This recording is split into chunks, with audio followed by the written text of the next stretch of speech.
Bom, beleza, muito custo, tentando aqui de toda forma colocar o vídeo no ar, no YouTube está fazendo mesmo, a rede não está transmitindo, mas nós vamos levar aqui direto com vocês aí no Periscope mesmo. Se souber de colega, manda a galera entrar, manda o pessoal participar, manda todo mundo entrar aí, tá? Fala que no YouTube não vai ter jeito, mas a gente vai aqui.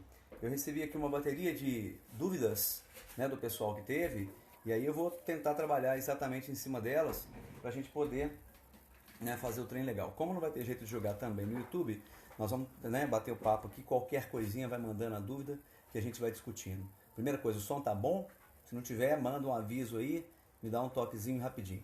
Bom, primeira questão que a gente vai comentar e colocar para vocês é sobre evolução, tá? Assunto que a PUC sempre coloca pra gente, a parte de evolução, que é muito legal da gente rever. Primeira coisa, lembrar das teorias que a gente chama de teorias evolucionistas. São 3 teorias básicas: a teoria de Lamarck, a teoria de Darwin e a teoria moderna, que é a teoria sintética. Das 3 teorias, nunca pode vincular Lamarck ou Darwin com genética. Então, toda afirmativa lá da PUC que tiver Lamarck e Darwin vinculada à genética vai estar errado. Então, vamos lembrar facinho. Primeira coisa, Lamarck, tá? A ideia dele é o quê? Primeiro, como ele vai explicar, obviamente, as alterações, as mudanças na população, as mudanças nas espécies. Então você vai pensar em Lamarck o seguinte: necessidade, uso, desuso e transmissão de característica adquirida. Nunca essa transmissão ela é genética. Então toda afirmativa que estiver dizendo para você e que estiver levando para a ideia de necessidade, vai pensar em Lamarck. Segunda teoria de Darwin. Darwin só falava de seleção natural. E seleção natural também para Darwin não tinha nada a ver com genética. Darwin não conhecia, né, genética. Darwin está em 1859, muito antigo ainda. Tá? Então, Darwin, seleção natural. Buscou seleção. E a teoria moderna? O que a teoria moderna fala? Ela traz genética, mutação, recombinação genética. Tudo que é genética é teoria moderna. Aí vale. Aí não vale mais Lamarck e Darwin. Então, a teoria moderna explica a evolução. Né? Além de mutação, recombinação, também colocar a ideia na teoria moderna, né, da seleção. Então, isso é importante. A teoria moderna trabalha com o quê? Com seleção de características vantajosas. Né? Na verdade, exclui as desvantajosas e tudo que fica é porque teve algum tipo de vantagem ou pelo menos não comprometeu a existência daquela espécie. Tá? Então, facinho. Lamarck, necessidade, uso e desuso. Darwin, seleção natural somente, sem explicar variedade na população, sem explicar a genética. E teoria moderna, né, mutação, recombinação e seleção natural. Tá? Então pegou a ideia da genética, a ideia da evolução, exatamente com esses pontos que são importantes. 2 coisas importantes que a PUC sempre cobrou lá em evolução também. Quais são essas 2 coisas? A primeira delas é a ideia de convergência adaptativa e a divergência ou irradiação adaptativa. Se você observar vários indivíduos de grupos diferentes ocupando o mesmo ambiente, isso é o quê? Isso é convergência. Um diferente ancestral dispersando para diferentes ambientes, isso é o que a gente chama de irradiação adaptativa. Legal? Então vamos levar para esse lado, fica fácil de enxergar assim. Então, ó, convergência, muitos grupos ocupando o mesmo ambiente, a seleção no mesmo hábitat. Tá? Divergência, vários grupos, de um grupo só, dispersando para diferentes ambientes. Legal? Isso é tranquilo, isso é fácil de entender. Tá? Estão perguntando aí, hoje é só para PUC Minas, galera que vai fazer PUC amanhã. Segundo ponto importante que a PUC sempre tem abordado e que é hiper legal da gente também ter uma noção. São as noções que a gente tem que ter sobre genética. Tá? Genética, interpretação de heredograma, é muito legal também. É o seguinte, você vai sempre pensar no heredograma. Viu lá uma árvore genealógica, um heredograma bacana. Olha com atenção para o heredograma. Primeira coisa que você faz é numerar esse heredograma. Para numerar, o que você vai fazer? Cada linha de indivíduos, cada linha é numerado, né, em algarismo romano. Linha 1, linha 2, linha 3, linha 4. Os indivíduos da linha, né, em algarismos arábicos, da sua esquerda para a sua direita. 1, 2, 3, 4, 5, 1, 2, 3, 4, 5. A referência, né, da genética sempre 1, 1, 1, 2, você vai achar os indivíduos. Segunda coisa importante, se o enunciado não estiver falando, não estiver mostrando qual que é o padrão, você vai tentar identificar o padrão. Primeira coisa, Indivíduos coloridos sempre são representados como indivíduos afetados. Então olhou lá, tá colorido? É afetado, tá? Se só tiver homens coloridos, existe uma grande suspeita. Qual que é? Essa herança é uma herança restrita ao sexo. Agora, para ser restrita ao sexo, não basta ter só homem suspeito. Tem que ser da seguinte forma. Nem homem suspeito não, homem afetado, né? Você vai olhar o seguinte. Homens coloridos têm ligação? É pai, é filho, é avô, é neto? Quer dizer, todos os homens numa ligação comum, isso é a herança no cromossomo Y. Legal? Se não houver isso, o que deve ser? Deve ser uma herança ligada ao sexo. Então vamos repassar. Olhou, só tem homem afetado e tem ligação entre esses vários homens, né? Eu, meu pai, minha mãe. Não, minha mãe não vale, minha mãe não é homem, né? No final das contas, eu, meu pai, meu avô paterno, meu bisavô, meu tio, irmão do meu pai, meu irmão, todo mundo isso tem ligação entre homens. Isso sugere então que o cromossomo Y é o mesmo que está passando ali entre as pessoas. Legal? Segunda coisa então, se por um acaso, né, não for no Y, então por exemplo, tem lá uma mulher afetada. Se tem uma mulher afetada, tudo sugere, né, que não está, né, tá indicando que não está no Y. Então você vai buscar, nesse caso, vai buscar o quê? O que pode ser? Dominante ou recessivo? Aquela ideia de dominante ou recessivo, nós vamos pensar em duas coisinhas. Vou fazer aqui total no improviso para vocês, já que o meu YouTube falhou. Então nós vamos usar aqui o seguinte. Tá vendo essa cena? Essa aqui, ó. Indivíduos. Busca no heredograma isso. Dois iguais formando um diferente. Improviso total, mas vai ser bom. No final das contas, quem quer faz os meios, não fica inventando desculpa. Dois iguais e um diferente estão lá no heredograma. O diferente é sempre o indivíduo, normalmente, o recessivo, tá? Agora vamos fazer diferente, ó. Dois iguais e um diferente. Quando a gente fala um diferente, é o diferente de dois iguais. Legal? O que é isso aqui? Ele é também o recessivo. Se ele é o recessivo, os outros são o quê? São os dominantes. Então, olha só. Nesse caso, a herança ela é dominante. Dominante, dominante. O indivíduo recessivo é o diferente. No outro caso, a mesma coisa. Se, né, ele é o recessivo, então os outros são dominantes. Então você vai lá olhar no heredograma, que é o seguinte. É afetado diferente de ambos os pais, a herança é recessiva. É afetado diferente de ambos os pais, a herança é dominante nesse caso. Ó. O padrão de herança dominante, legal? O padrão de herança recessivo. Diferente de ambos os pais, o recessivo. Ser afetado é ser recessivo. Nesse outro caso, ser afetado é ser dominante. Legal? Então você vai ter o seguinte, se uma herança for recessiva, você pode perguntar se ela é uma herança que é ligada ao sexo. Vou pegar aqui uma caneta melhor do que essa que eu estou usando, que vai ficar melhor para vocês, tá? Então segura a onda aí um pouquinho que vai ficar legal. Improviso total hoje, infelizmente, mas vai ficar bacana. Como é que nós vamos saber se uma herança é ligada ao sexo? Então eu já falei, vamos identificar primeiro, descobrir que a herança é recessiva, tá? Como? Encontrei no heredograma o diferente, filho de dois que são iguais. Se a herança for ligada ao sexo, você vai buscar uma mulher. Olha para a mulher e vê se tem uma mulher assim, afetada. Se uma mulher for assim, você vai ter que olhar para o pai dela. O pai dela, obrigatoriamente, vai ser afetado. Por quê? Porque se essa herança for recessiva, essa mulher vai ser XAzinho, XAzinho. Legal? Ela é XAzinho, XAzinho. Ela herdou um gene de quem? Do pai, que só tem um cromossomo X. Então passou para ela. Legal? Então o pai obrigatoriamente tem que ser afetado. O que vai acontecer? Às vezes o pai não está representado. Então você olha para os filhos meninos dessa mulher. Todo e qualquer menino que for descendente dessa mulher vai herdar dela o XAzinho.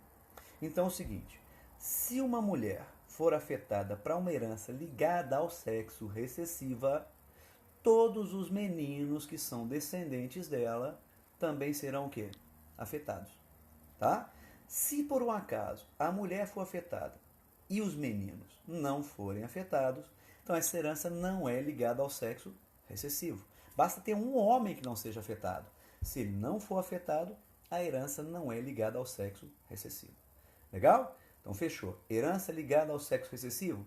Mãe afetada tem todos os meninos afetados. Cuidado com uma coisa. Na PUC, de vez em quando aparece lá a distrofia muscular. Na distrofia muscular acontece uma coisa um pouquinho diferente, que é o quê? Nunca vai ter uma mulher afetada. Por que não vai ter? Porque o homem normalmente morre precocemente. Então, como a mulher, para ser afetada, tem um gene herdado do pai e outro da mãe, esse cara nunca vai ser pai. Então tá fora. Distrofia muscular é uma herança recessiva, tá? Ligada ao sexo, mas que não afeta a mulher porque o pai morre. Na verdade, não tem um pai. O homem morre antes de ser pai. Legal? Lembre-se, heranças ligadas ao sexo recessivo, que você vai ter que ver essa regrinha, ó. Mulher afetada, beleza? Mulher afetada, todos os filhos afetados e pai afetado, tem que ter tudo junto, tá? Uma herança ligada ao sexo recessivo, que você vai bater nisso aqui, daltonismo, hemofilia e distrofia muscular, tá? Comum aí o daltonismo, legal? Você descobriu então que a herança ela é dominante. Como é que ela é dominante? Olha lá, ó. Ela é dominante porque tem o quê? Olha lá, ó. Dominante porque tem aqui, ó. Pais iguais, filho diferente. Então, herança dominante. Ser diferente é ser o recessivo. Ser não afetado, nesse caso, é ser recessivo. Então, ser afetado é ser dominante, tá? Então, nós vamos descobrir o seguinte. É fácil você descobrir isso, até o Enem passado cobrou isso. Que é o seguinte. Se descobriu que ela é dominante, olha para um homem no heredograma. Esse homem, se tiver filhas, toda e qualquer filha que seja descendente desse cara, então filha desse cara, ele é X, Bzão, vou chamar de Bzão para não confundir com A. Todas as meninas vão herdar dele um Bzão. Então não interessa aqui o outro X da mãe.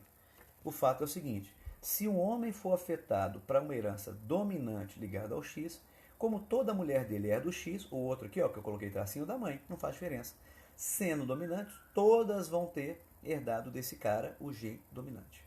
Legal? Então, herança dominante ligada ao X, homem afetado, todas as filhas afetadas, tá? Essa é a marca forte de uma herança dominante ligada ao X. Tranquilo então? Então, ó, interpretação de heredograma. Herança no Y, família masculina, todo mundo afetado. Herança no X, né? Depende, dominante ou recessiva. Olha para a mulher, olha para o homem, você consegue descobrir rapidamente aí quais são os padrões de herança, tá? Então essa dica da genética é hiper importante. Lembrando que muitas das questões da PUC tem que calcular a probabilidade, vai variar de acordo com o problema. Sempre lembra que eventos independentes você vai multiplicar as probabilidades isoladas em cada caso. Certinho? Então, hiper importante lembrar e caracterizar esses padrões de herança, primeiramente olhando para o padrão que você vai estar vendo. Certinho? Bom, terceiro ponto importante que o pessoal pede para olhar em relação a doenças. Doenças, vocês têm que lembrar, dar uma decoradinha hoje que vale a pena, tá? Que é o quê? A PUC trabalha tradicionalmente com padrões de virose, bacteriose, protozoose. Sempre que vocês vão ter que fazer, dar uma passadinha agora e ver o seguinte, como é que transmite? Ar, água, solo, DST, tudo isso aí é importante, tá? Então isso aí tem que sentar, dar uma passadinha, dar uma caracterizada. Virose, bacteriose, protozoose, verminose, qual que é o mecanismo de transmissão de cada uma, sempre tem uma outra coisinha lá na PUC, tá? Isso vale a pena. Imunidade. Imunidade é outro tópico hiper importante que a PUC também cobra, tá? Geralmente, aquele padrão de imunidade que a gente considera como soro, vacina, tá? Antígeno, anticorpo, é sempre bom lembrar disso, tá? Lembra do seguinte, se você não está doente, como medida preventiva é o quê? Vacina. O que a vacina faz? A vacina dispara uma resposta que a gente chama de resposta primária. A resposta primária prepara o nosso corpo para quê? Para uma resposta secundária. Então você fica previamente imunizado e por longa duração.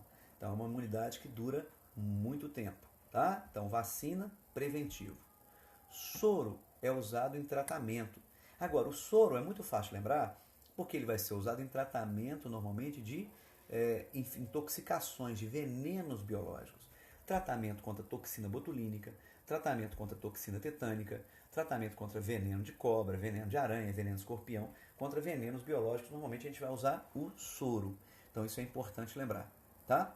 Cuidado que existe uma questão tradicional. A pessoa acabou de machucar, o que as pessoas pensam? Ah, vai usar soro antitetânico ou vacina antitetânica? Se acabou de machucar, é vacina antitetânica. Né? Só existe o soro antitetânico quando a pessoa estiver já lesada, já sofrendo os sintomas, né, ou sinais do tétano, e basicamente aquele processo de enrijecimento de musculatura que está vinculado ao tétano. Beleza? Então esse é o ponto importante da imunidade. Vale a pena dar uma passada, uma lembrada naqueles gráficos de imunidade ao longo do tempo, que sobe e desce. Tranquilo? Quarto ponto importante que todo mundo pede também é a questão da botânica.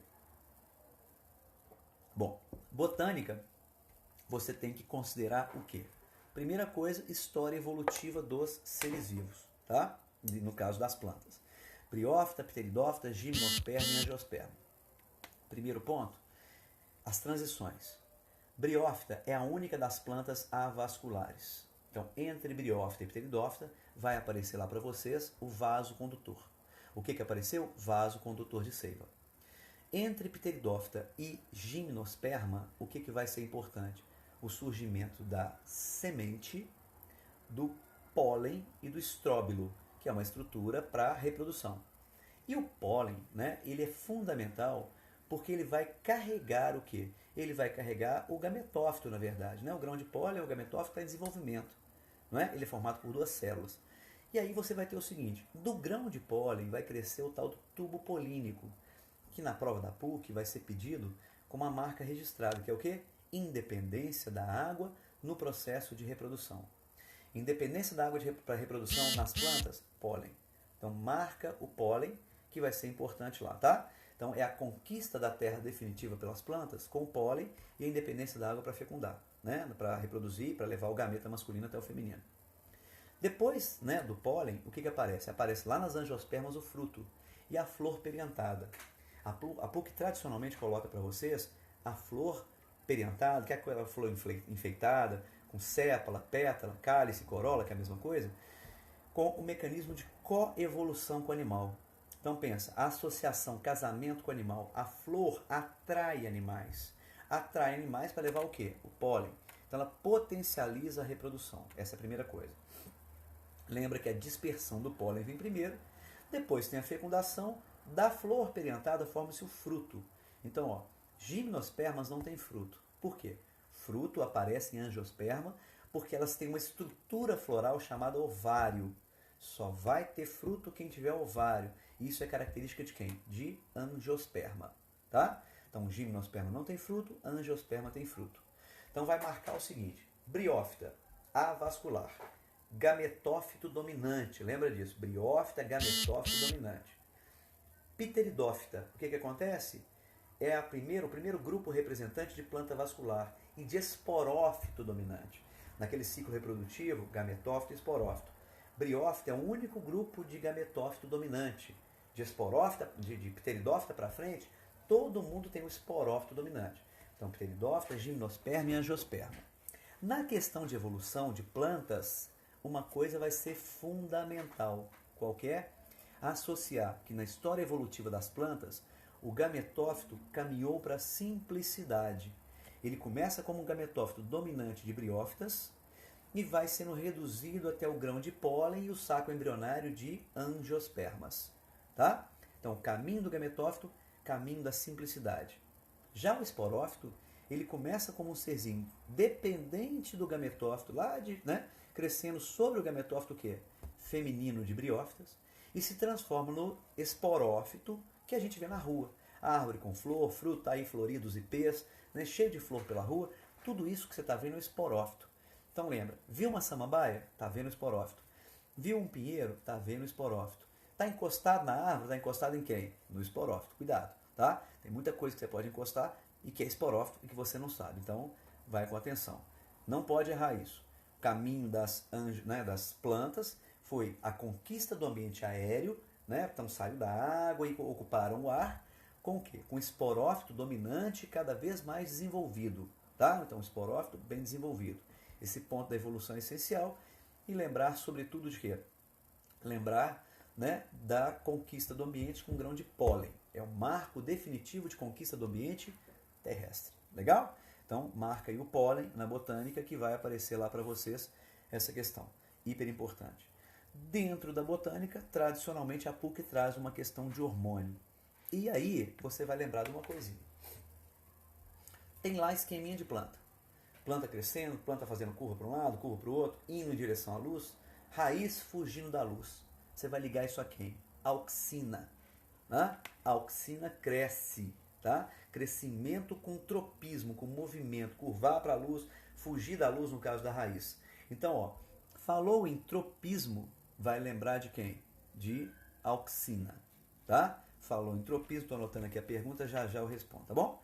Falou em tropismo, vai lembrar de quê? De auxina. Caule, tropismo positivo para a luz, então ele vai a favor da luz. Tem ali uma fonte de luz, lá vai o caule trazer.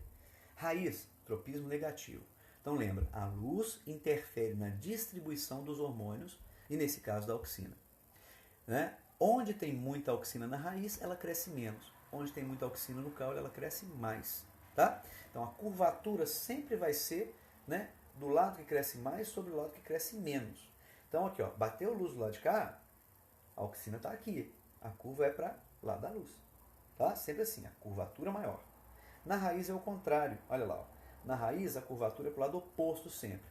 Então lembra, caule tem fototropismo positivo e raiz tem fototropismo negativo.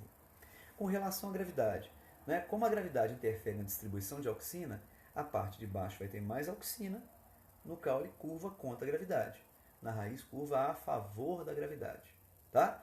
Gravitropismo positivo, raiz. Gravitropismo ou geotropismo negativo, caule. Beleza? Então esse ponto é um ponto hiper importante a ser lembrado. Então, ó, a auxina e os tropismos. A curvatura para a luz e fugindo da luz. Para a luz no caso de quem? Do caule. Fugindo da luz no caso da raiz, tropismo. Quem determina isso? Distribuição de auxina. A auxina também é cobrada como hormônio de ramificação. Cortou a ponta da planta, cresce ramo. Por quê? A auxina, quando está na ponta, inibe as gemas laterais de desenvolver. Então é aquela historinha assim, faz a poda, né? Corta a ponta, que a guia, né? Os ramos vão crescer. Exatamente em função dessa diferença que vai acontecer. Quando tem ponta, a auxina da ponta inibe o desenvolvimento de quem está do lado. Então corta a ponta, puf, cortou. O ramo do lado vai crescer. Tá? Então apareceu lá, plantinha ramificada, pensa na resposta à auxina. Tradicionalmente, a PUC vai trazer aquela questão também do hormônio da maturação, que é quem? Que é o etileno. Então, ó, auxina, tropismo, curvaturas. Etileno, maturação. Tá? Então tem que lembrar do etileno, tem que marcar aí. Etileno, moléculazinha pequena, muito volátil. Então ele se comporta como um gás. Então a tendência do etileno é volatilizar. Aí vem aquela história tradicional. Por que embrulha fruto? Concentrar etileno. Por que abafa o fruto? Concentrar etileno. É o hormônio da maturação. É o hormônio que determina a maturação de frutos. Tá? Então sempre essa história, né, do etileno vai estar associada. Então o pessoal tradicionalmente coloca assim, embrulhar frutos. Ditado popular, basta uma laranja podre para que todas as outras também apodreçam no balaio. O que é laranja podre? Né? Eu sempre comento na sala que eu era chamado de laranja podre. É uma forma delicada de você chamar o outro de mau elemento. Né? Por que laranja podre? Porque eu gostava de perguntar, era meio chatinho, meio chato, né? Aluno, pentelho. Conheço um tanto assim. Né? Eu também era assim. Então é o seguinte, perguntava sem parar. E uma professora minha detestava essas perguntas, me chamava de laranja podre. A ideia da laranja podre no balaio é exatamente essa. Eu sou uma laranja podre dispersando etileno, espalhando etileno pelas outras todas. A laranja podre tem muito etileno concentrado. Além de ter fungo, que também espalha para os outros. Tá? Então bateu lá, maturação, etileno. Curvaturas, tropismo, auxina. Tá? Um outro hormônio que pode ser cobrado é a citocinina. A citocinina é muito difícil cobrar, até porque o papel dela é citocinese. Toda atividade celular, toda atividade da planta tem que ter citocinina. Vai crescer ramo, folha, flor, tudo depende do quê? Tudo depende da citocinina. Legal? Então, em relação a hormônios vegetais, reforça auxina, tropismos e poda. Auxina, etileno, maturação, embrulhar, botar lenha próximo, a lenha dispersa muito etileno, ajuda a maturação, tá? Tudo isso aí é hormônio de maturação, então é bom que vocês se lembrem dele também. Coisa importante na prova da PUC da fisiologia da planta é condução de seiva. Como assim? Lembra que a seiva bruta sempre vai mais pelo centro, através de quem? Através do chamado xilema. O xilema sempre tem uma disposição mais central. Essa seiva vai da raiz Através de quê? A folha transpira e tem uma força de sucção. Ao longo do caule, as moléculas de água agarram nos vasos, tem uma força de adesão, né, com a parede do vaso, que a gente chama de se agarrar. Elas têm uma força de tensão superficial que puxa as moléculas. Tá? Então a gente fala de tensão, adesão dessas moléculas na parede do vaso e a coesão entre elas. Então as colunas são coesas. Então é como se a folha tivesse o quê? Sugando uma coluna d'água. Transpiração, adesão, coesão, tensão no caule. E lá na raiz é a pressão da raiz. O que é a pressão da raiz? Células do parênquima, do preenchimento da raiz, bombeiam ativamente íons para dentro da raiz. Isso cria um gradiente de osmose que faz a água entrar na raiz. Então, gradiente de osmose na raiz faz a água entrar. Essa água é chupada por quem? Pela folha. Transpiração, adesão, coesão, tensão no caule e pressão da raiz. Legal? Seiva bruta, tá? Xilema, vaso morto. A seiva elaborada, ela vai ser através de quê? A seiva elaborada é a pressão da folha, que a gente chama. É a translocação de soluto. Folha empurra a glicose para dentro do floema, isso cria um gradiente de osmose que vai empurrando essa glicose, vai deslocando. Então, ela é simples. O que se cobra normalmente em relação à seiva elaborada é aquela situação do chamado anel de quê? De Malpighi. Lembra do anel de Malpighi? Esse Malpighi tem o nome dele quase tudo, né? Que a gente estuda em biologia. Rapidamente aqui, vamos lembrar aquela historinha do anel de Malpighi, que é o chamado anel da casca. O que é o anel de Malpighi ou anel da casca? O anel de Malpighi ou anel da casca, estou fazendo aqui enquanto isso, ó, de cabecinha baixa aqui, vocês vão ver já já, tá? É uma coisa assim, ó, terrível, improviso hoje total, né? Tudo que eu ia usar lá no YouTube falhou, já era, paciência. Não, vamos ficar inventando desculpa. O anel da casca é remover um anel ao redor do cilindro inteiro da planta. Então você tira isso tudo. O que acontece nesse anel da casca? Acontece o seguinte, o fluxo de seiva, que é mais central, é o fluxo de seiva de quem? Do xilema. Então a seiva mais central, ela acaba fluindo, ela acaba subindo. Só que o que acontece? Na hora que vai descer o fluxo mais periférico, que é o do floema, os vasos de floema sempre são vasos mais periféricos. Esses vasos ficam interrompidos, não tem continuidade deles, tá vendo? O anel removeu esses vasos. Então o que acontece com a raiz? A raiz vai morrer. A raiz morreu. Nossa, morreu. O que acontece? Se a raiz morreu, não tem como entrar mais água na raiz. Se não tem como entrar mais água na raiz, a planta morre seca. Então o anel da casca, né, o chamado anel de Malpighi, o anelamento, ele determina uma seca semelhante à seca fisiológica. Mesmo estando com água no solo, a morte da raiz causa o quê? A interrupção na entrada de água. Então não vai chegar água para onde? Para a folha. Essa seca também acontece, que a gente chama de seca fisiológica. Às vezes, a gente põe tanta água num vaso de planta que a raiz morre. Se a raiz morrer, não chega água para a folha. Está cheio de água, não é? No vaso, molhadaça a terra, bonitaça. No entanto, lá em cima está o quê? Está seco. As pessoas têm um péssimo hábito de falar que isso é mal olhado. Isso não é mal olhado. Isso, na verdade, não é coisa do capeta. Né? Não é a vizinha invejosa que está matando sua planta. Na verdade, isso aí é o quê? Não entra água na raiz. Se não entra água, porque a raiz morreu, ela de repente está viva. Né? Não entra água porque a raiz morreu e não é osmose simplesmente. Tem que ter célula viva para bombear ativamente, transporte ativo para dentro do vaso. Certo? Consequentemente, a raiz morre. Se a raiz morre, não chega água lá no ápice da planta. Mesmo bonitinho, no vaso cheio de água, a raiz vai, né, deixar de entrar água na raiz, vai secar a folha da planta. Tudo bem? Então, questão tradicional, tá? O que vai acontecer?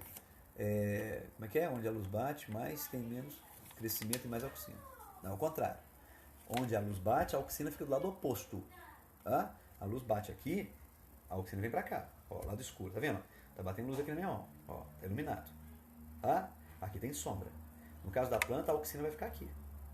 Esse lado, no caule, aqui no caule, tem mais auxina.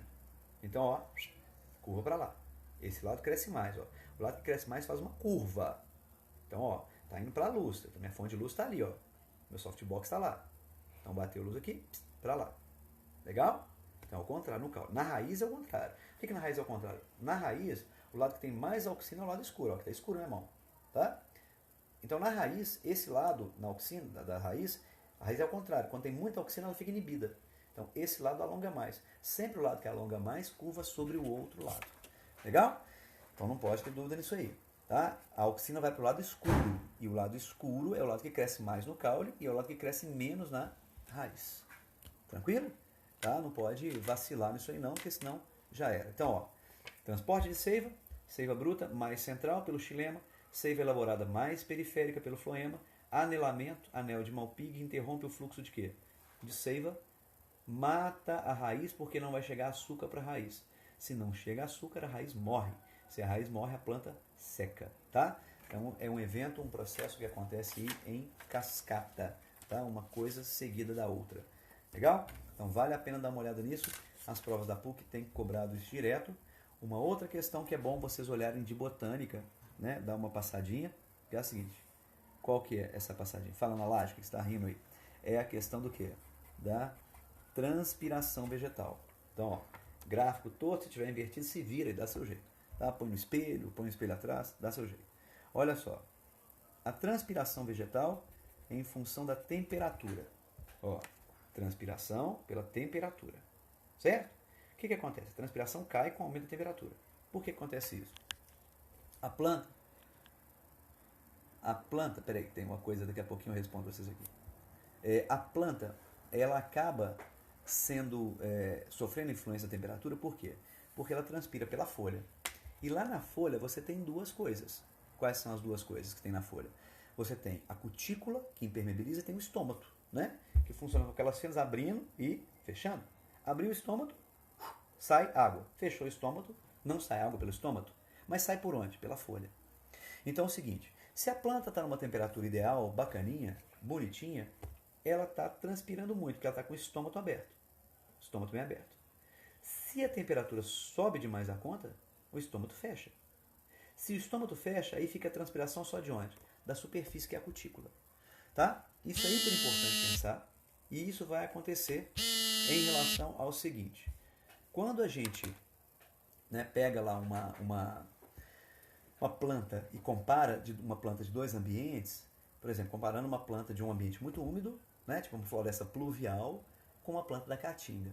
A planta da caatinga tem uma cutícula muito espessa, então a transpiração dela é mínima. Tá? A planta de uma floresta pluvial tem a cutícula muito fininha, então a transpiração cuticular dela é grande. Então inverte, cuidado. Cutícula fininha transpira muito. Tá? Cutícula fininha transpira muito. Cutícula grossona transpira pouco, é o contrário. E a diferença num gráfico de transpiração vegetal, isso aqui, ó, é a estomática. Então a planta transpira o mínimo, mas se abrir o estômago ela transpira mais. Ela transpira muito quando tem muita água disponível e quando a temperatura não está muito quente. Tá? Faltou água. Tá? Faltou água, o que vai acontecer? Adesão, coesão, tensão. Tá? Mesma coisa. Faltou água, o que vai acontecer? Ela vai fechar o estômago. Então, fechando o estômago, não tem jeito, a transpiração estomática não acontece. Se faltar água muito tempo, cai a folha. Aí vem a ação do hormônio, que é quem? Que é o tal do ácido abscísico, que estimula a produção de etileno, que faz a folhinha amarelar e cair. Né? É o hormônio da queda, que o pessoal normalmente chama de ácido abscísico. Legal? Então, ó, em plantas, a evolução tem que ficar ligado. Transporte de seiva. Transporte de seiva bruta, transpiração, adesão, coesão, tensão. Tanto faz a ordem que você coloca aí. Tensão, adesão, coesão, mesma coisa, tá? Então, na folha, transpira. Puxa a água pelo caule. Adesão, coesão, tensão. Pressão da raiz faz a água entrar, tá? Então, cria um mecanismo direto, ó. Pressão da raiz, adesão, coesão, tensão no caule, transpiração na folha, tá? Transpiração, adesão, coesão, tensão, pressão da raiz. Fica um fluxo contínuo. Seiva elaborada pelo floema mais periférico, xilema é bem central, floema mais periférico, né? Vai ser o quê? Pressão, né? O mecanismo de translocação. Folha vai jogando açúcar para dentro do floema e vai sendo empurrado junto com a água, né? Em direção à raiz, tá? Lembra? Anel de Malpighi, tá? Matou a planta, tá? Se você fizer um anel de Malpighi, não pode fazer porque é da cadeia isso. É proibido, é crime ambiental, então não pode fazer isso em casa. Legal? Deixa eu ver aqui minha lista, o pessoal pediu. né? Alguém fez uma pergunta da vacina antes de eu continuar, caiu tudo aqui. Opa, voltei, tá? Vacina, eu acho que foi isso mesmo que perguntaram. Se a vacina é imunidade ativa. Vacina é imunidade ativa, né? Só que ela não é natural. Vacina, a gente estimula o corpo a produzir anticorpos. Toda vez que eu coloco um antígeno no corpo, é ativo. Então, são duas formas de imunidade ativa. A natural, no dia a dia, a gente tem contato aí com micro-organismos, né, diversos, e em função disso, o que pode acontecer? Contato com esses micro-organismos, né, acaba que eu tenho contato com antígenos, com seres estranhos. Então, naturalmente, eu vou me imunizar, desde que eu esteja bem alimentado. Isso é hiper importante, né, que vocês vinculem que pobreza e fome causam doença. Né? Além da fome, elas são favoráveis à infecção. Sempre a gente pergunta, mas por que isso acontece? Como é que uma pessoa faminta pode produzir anticorpos? Tem jeito? Não tem jeito. Tá? A pessoa faminta não tem como produzir anticorpos, ela não come proteína, não tem aminoácidos para sintetizar anticorpos. Tá? Então, imunidade ativa, natural, e imunidade ativa artificial, eu já comentei, né? Que é a vacina. Aplica na pessoa um antígeno, esse antígeno não dispara a doença, não dá doença. Ele dá uma resposta que a gente chama de resposta imune. Legal? Então, vacina e natural. Imunidade passiva, quando a gente recebe anticorpos prontos. Quando que a gente vai receber anticorpos prontos? Vou receber anticorpos prontos da minha mãe. Então, durante a vida gestacional, já acabou, né? Já estou aqui adulto, velho. Depois, recebo na amamentação. Alguém aqui mama? Não, eu não mamo mais, ninguém mais mama também, né? Tem gente que mama. Ah lá, alguém está falando que mama. Coisa horrível. Credo. Mas tudo bem, tá? Então, amamentação, a gente não mama mais, né? Então, sobrou o que hoje? Só sobrou o soro, né? Então, nós não vamos mais receber anticorpos que não seja o soro, que não haja necessidade. Legal? Acidente, né? Qualquer coisa assim, com veneno, envenenamento, recebe-se o soro. Legal? Bom, na parte da zoologia, os grupos são enormes. É hiper legal que vocês deem uma passada evolutiva, tá? Nos grupos. Então, desde porífero até vertebrados. Então, vamos lembrar algumas coisinhas, vamos tentar lembrar aqui. Normalmente, nós trabalhamos com alguns grupos evolutivos. Poríferos são chamados de parazoa. Não fazem parte da linha evolutiva dos demais. Por que eles são parazoas? Porque eles não formam uma estrutura chamada gástrula. Tá? Eles formam blástula, mas não gástrula. E a gástrula forma tecidos, folhetos embrionários. Legal? Folhetos embrionários derivam da gástrula. Então, porífero não tem gástrula, não forma merda nenhuma. Porífero não tem tecido, órgão, sistema, nada. Tá? Então, como porífero não tem gástrula, também não forma porra nenhuma. É por isso que é porrífero. Não, não é porrífero, é porífero. Tá? Então, cuidado com isso aí. Legal? Porífero. Tranquilo? O que acontece? Na transição porífero-quinidário surgiu a gástrula. A gástrula, inicialmente, didérmica. Tem uma gástrula que tem ectoderme e endoderme. Ectoderme forma tecidos externos, epiderme. Endoderme forma tecido interno, a gastroderme dos quinidários. Nos quinidários surge o sistema digestório, que é incompleto. Só tem o quê? Boca e uma cavidade. Além disso, nos quinidários também surge o sistema nervoso, que é difuso. Então, entre porífero e quinidário, surgimento de dois, além do sistema reprodutor, né, que se cobra em prova normalmente, sistema digestório e sistema nervoso, que nesse caso é difuso. Certinho? Entre quinidários e para cima de quinidários, você vai ter o quê? Você vai ter os seres chamados aí de triblásticos, todos eles. Então, ó, porífero não se classifica, quinidário é diblástico e o resto todo, pega pela exceção que você lembra, o resto todo é o quê? Triblástico. Legal? Então são triblásticos todos os outros. Tirou água viva, tirou porífero, tudo é triblástico. Triblástico acelomado, plateuminto. Surge nesses seres o sistema excretor, porque surge o mesoderme, que é uma camada de células, então tinha só duas, ecto e endoderme. Surgindo o mesoderme, camada de células entre as duas. E para tirar excreto lá de dentro, na história natural, né, a um dado momento, um animal que tinha sistema excretor passou para frente na história. Então a gente considera na evolução, né, o surgimento do sistema excretor aí, que é importante. Em plateuminto, a tal da célula flama. Tá? Esse plateuminto também é um triblástico acelomado. Então, ó, entre os triblásticos, o plateuminto é acelomado, só ele. Não tem como errar isso. Nemateuminto, verme cilíndrico, é triblástico pseudocelomado. O que é um pseudocelomado? É falso celoma. Não, não tem nada de falso celoma. A palavra pseudocelomado quer dizer falso celoma. Mas, na verdade, falso celoma não é falso celoma. Falso celoma é uma cavidade que não é revestida totalmente por mesoderme. Olhou lá no esquema, ectoderme, mesoderme, ectoderme, endoderme e mesoderme.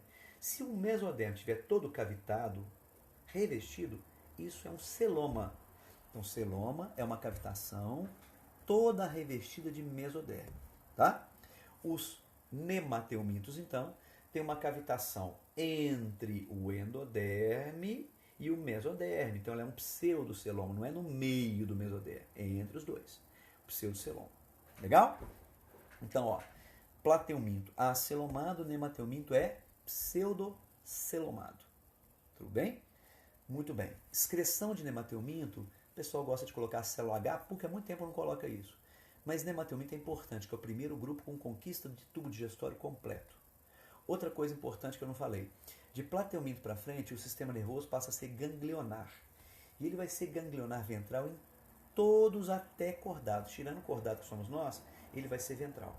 Então, ó, porífero não tem, quinidário difuso e todos os outros é ganglionar ventral. Legal? Nos nemateumintos, então, sistema digestório completo, primeiro grupo. Aí vem molusco anelídeo e artrópode, que são os triblásticos celomados. Tá? Ah, mas equinodermo também não é? É. Só que molusco anelídeo e artrópode são triblásticos celomados e chamados de esquizocelomados. Nesses animais, formam o mesoderme e do nada o mesoderme parte uma fenda. Então essa fenda no meio, esquizoceloma. Nós, junto com os equinodermos, somos chamados de enterocelomados. O nosso celoma se forma por dobramento, né, por projeção de bolsa junto com o mesoderme, a partir de onde? Do endoderme. O endoderme reveste o arquêntero, que é a cavidade. Endoderme, arquêntero. Está mostrando outra coisa. Não, endoderme e arquêntero. Tá? O triblástico, né, celomado e enterocelomado, forma por bolsa do endoderme, né, ligado ao arquêntero. Então, ó, isso aproxima os equinodermos da gente. Então, molusco anelídeo e artrópode, né, são chamados de enterocelomados e são os protostômios típicos. Tá? Equinodermo, estrela do mar, ouriço do mar, a turma toda, o Patrícula, Bob Esponja, também, junto com a gente, que somos cordados, nós somos enterocelomados e deuterostômios. Ah, mas o que é protostômio e deuterostômio? Protostômio é aquele ser que o blastóporo, a abertura embrionária, origina o quê? Ele origina a boca. Deuterostômio é aquele animal cujo blastóporo, a abertura embrionária do arquêntero, origina o ânus. Tá? Então, ó, blastóporo forma a boca, molusco, anelídeo e artrópode tipicamente. Blastóporo forma o ânus, equinodermos e nós cordados. Legal? Então, essa é uma visão geral, tem que pegar isso aí. Grava, ouve depois, dá seu jeito aí, tá? Dentro dos cordados existem os vertebrados que estamos nós. Uma coisa importante, todo cordado, memoriza isso, todo cordado tem na PUC, isso é batata. Ele tem tubo nervoso dorsal, mais ao dorso. Notocorda fica no meio do caminho e o tubo digestório ele é ventral. Então essas três distribuições. Tubo nervoso dorsal, notocorda e tubo digestório dorsal. Ventral, desculpa. Dorsal, no meio e ventral. Tá? Isso é característico de cordados. Entre os cordados temos nós vertebrados. Em nós vertebrados, o que acontece?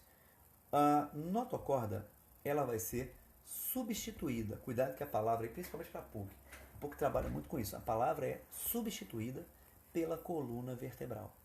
Então, onde tinha notocorda, no grupo dos vertebrados, vai aparecer a coluna vertebral. Quais são os vertebrados? Condricte e osteícte são os peixes. Tem os agnatos também, que são os peixes, né, os chamados peixes desprovidos de mandíbula, tá? A boca né, o ciclóstomo. Esses seres são mais ou menos 50 espécies que tem pelo mundo. Depois vai o YouTube, coloca lá lampreia. Vai ver pra caramba o tanto de lampreia. É bonitinho, tá? Bicho tem uma boca horrorosa, sempre grudado em alguém, sugando os tecidos. Surge a mandíbula. Os gnatostomados têm essa articulação que é a mandíbula, tá? Então ela aparece em condricte, aparece em osteícte, são os primeiros grupos, né? Os chamados peixes, cartilaginosos e ósseos. Tubarões, arraias e os peixes ósseos, tudo quanto é peixe que você imaginar, aí, tirando tubarão e arraia. Tá? Condricte, osteícte, peixe. Tetrápode, animais com 4 patinhas. Entre os tetrápodes, os primeiros representantes dos primeiros é a são, na verdade, os anfíbios. Legal? Anfíbios. Tá? Anfíbios não tem superfície impermeabilizada, não tem cutícula. Tá? Não tem a cutícula, chamada cutícula, perguntar da cutícula que eu estou falando. Não tem revestimento de queratina. Legal? Então, os anfíbios não têm revestimento de queratina.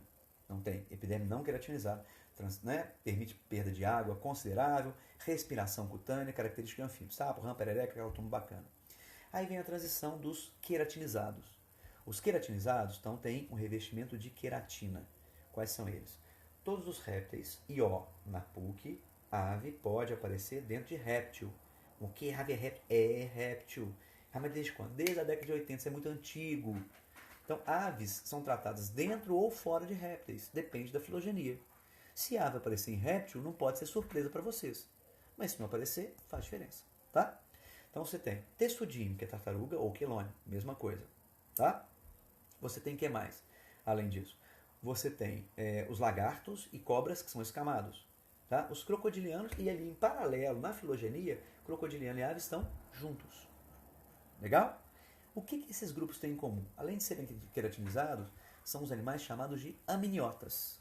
Aminiotas, que tem o ovo, que o embrião se desenvolve dentro de quê? Dentro de uma bolsa d'água. Lembra que a gente falou da botânica, que o pólen foi a conquista da terra? Né? Para os animais vertebrados, o âmnion foi a conquista definitiva da terra. O âmnion protege o embrião contra a seca e também contra choques mecânicos. Mas o papel fundamental é contra a seca. Não se esqueçam disso. Proteção do embrião contra a seca. Daí anfíbio, não tem âmnion, anfibio, vida dupla.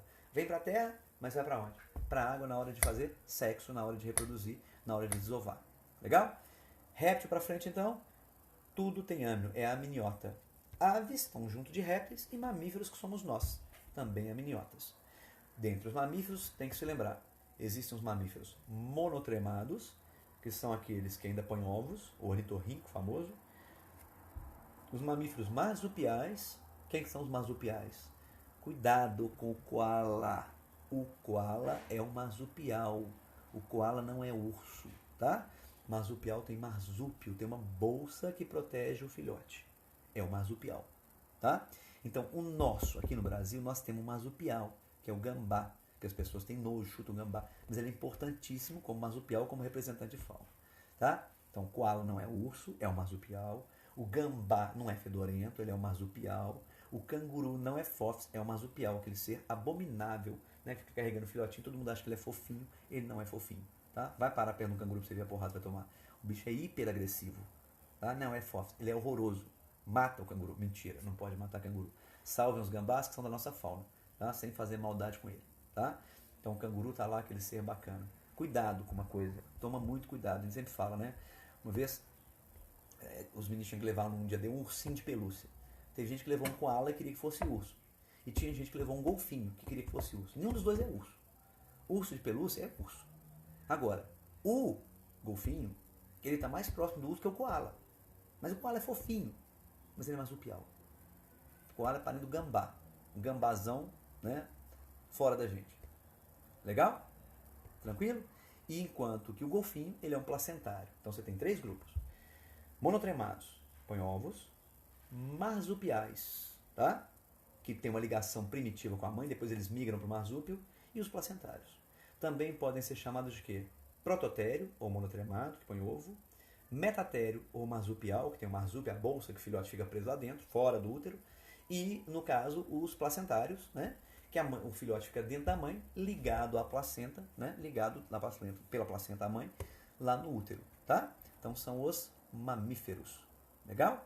Então, lembra-se, né? Lembra-se dessas características que estão associados aí aos animais vertebrados. Ó, essa pergunta que estão fazendo aí direto, ela é hiper importante.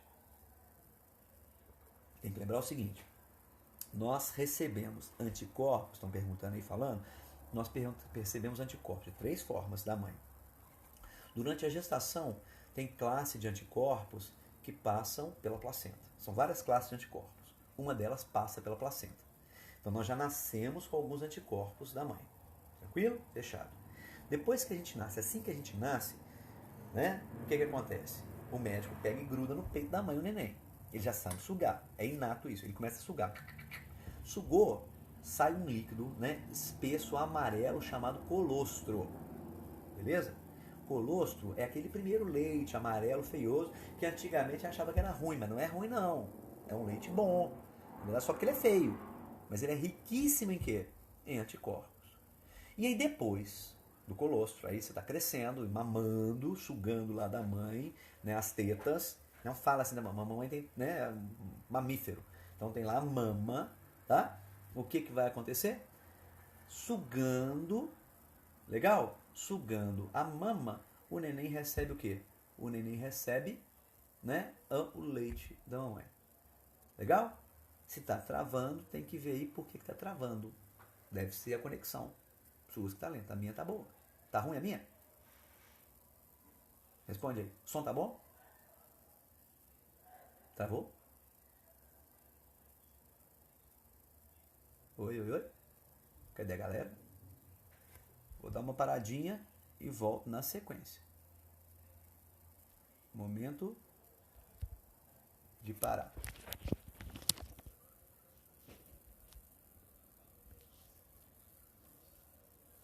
Uma paradinha.